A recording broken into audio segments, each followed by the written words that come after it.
Hello, this is St Selassie, the Orthodox Catholic One, here on YouTube. Today's video will be about St. Augustine's view of sex.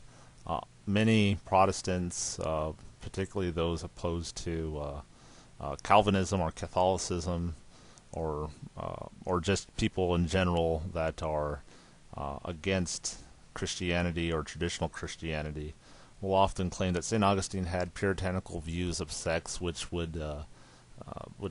means that, well, he considered all sex evil, it was a sin.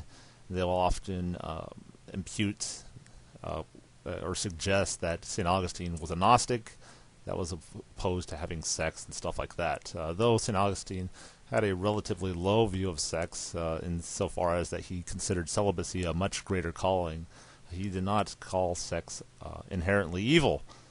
Let's even refer to his writing here on marriage and concupiscence. It's found in Book 1 of it. He says the following: "It is, however, one thing for married persons to have intercourse only for the wish to beget children, which is not sinful." So explicitly here he says, if you're doing it for the purposes of procreation, there is no sin.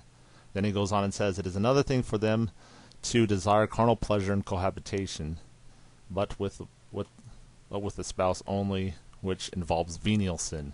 For all the propagation of offspring is not the motive of the intercourse, there is still no attempt to prevent such propagation either by wrong desire or evil appliance."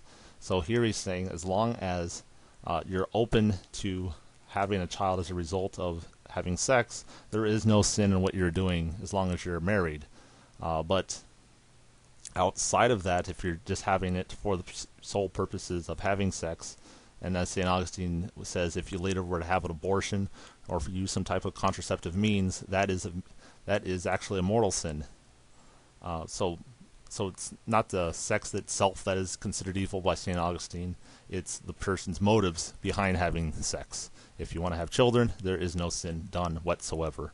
But if you're doing it just for pleasure and you're opposed to having children, then it is a great sin. And according to St. Augustine's theology, if you commit a mortal sin, which is referring to having sex solely for the purposes of pleasure outside of any desire and being closed off to having children, that would be a mortal sin deserving of eternal damnation.